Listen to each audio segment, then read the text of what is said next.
नमस्कार। जैसा कि हम जानते हैं, मकर संक्रांति का त्यौहार आने वाला है, जो हमारे हिंदू धर्म में बहुत महत्वपूर्ण प्रभाव अपना रखता है, महत्व रखता है। हमारे लिए एक जिज्ञासा का विषय रहता है कि मकर संक्रांति का त्यौहार 14 जनवरी को ही क्यों पड़ता है।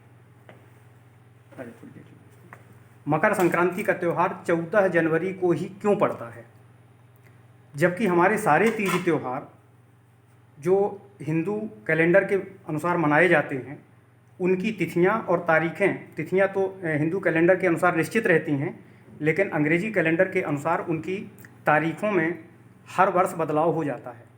लेकिन मकर संक्रांति एक ऐसा त्यौहार है जो हर वर्ष 14 जनवरी को ही मनाया जाता है। ऐसा क्यों होता है, इस शंका का आज समाधान करते हैं। इसके लिए हमको एक चार्ट बनाया गया है आपके सामने, जिसमें हमने नीचे पृथ्वी को दिखाया है। इस पृथ्वी को 12 राशियों के आधार पर अलग अलग 12 खंडों में बांट दिया गया है। ऊपर सूर्य की स्थिति उत्तरायण के लिए और नीचे सूर्य की स्थिति दक्षिणायन के लिए बताई गई है। हिंदी कैलेंडर के अनुसार जो 12 महीने होते हैं, वो प्रत्येक राशि के लिए एक माह होता है और मकर राशि का सूर्य माघ माह में आता है। लेकिन इसमें कैलेंडर के अनुसार जब हम देखते हैं तो मकर राशि के आने पर माघ कभी आगे हो जाता है और कभी पीछे हो जाता है।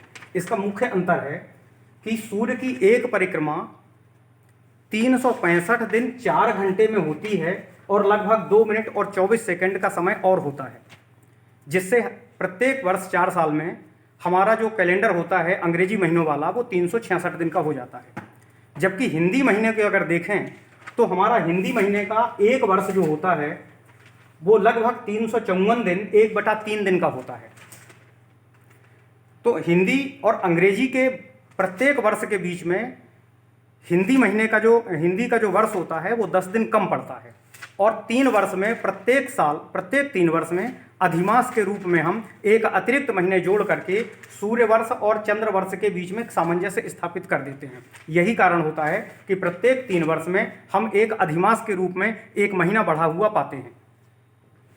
इसके कारण सूर्य और चंद्र वर्ष के बीच में सामंजस्य स्थापित हो जाता है और इनकी गणना मिलान खा जाती है। अब हम देखते हैं कि सूर्य एक साल में इन 12 राशियों में चक्कर लगाता है। सूर्य की गति निश्चित होती है और ये 365 दिन 4 घंटे 2 मिनट में ही पूरी एक परिक्रमा पृथ्वी सूर्य की कर लेती है।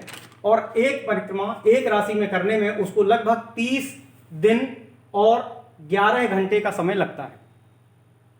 प्रत्येक माह की अलग अलग संक्रांति होती है। वो संक्रांति हम कैलेंडर में बड़े आराम से देख सकते हैं।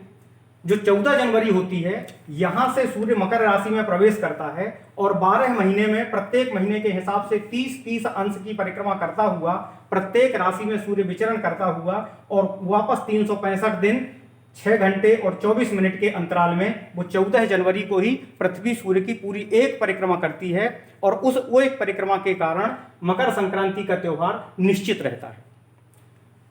अभी सूर्य धनु राशि में है और जैसे ही मकर संक्रांति आएगी, मकर संक्रांति आने के बाद सूर्य 14 जनवरी को मकर राशि में प्रवेश करता है। प्रत्येक महीने जैसे जिस राशि में सूर्य प्रवेश करता है उस माह की संक्रांति होती है और मकर संक्रांति लगभग माघ के महीने में होती है या थोड़ी बहुत आगे पीछे होती है।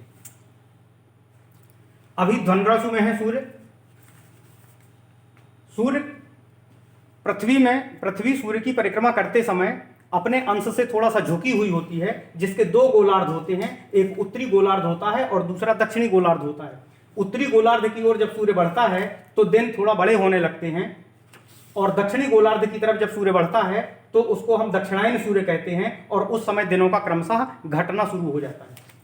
14 जनवरी को मकर संक्रांति के दिन सूर्य उत्तरायण से दक्षिणायन की तरफ जाने लगता है, उत्तरी गोलार्ध की तरफ जाने लगता है, जिसके कारण हमारे दिन बड़े होते हैं और प्रत्येक महीने में 30 अंश का घूमते हुए प्रत्येक राशियों में सूर्य विचरण करता हुआ पुनः उन्हीं 365 दिन 6 घंटे और 2 मिनट के अंतराल पर वापस 14 जनवरी को ही मकर राशि में प्रवेश करता है। इसीलिए मकर संक्रांति प्रत्येक वर्ष 14 जनवरी को ही होती है।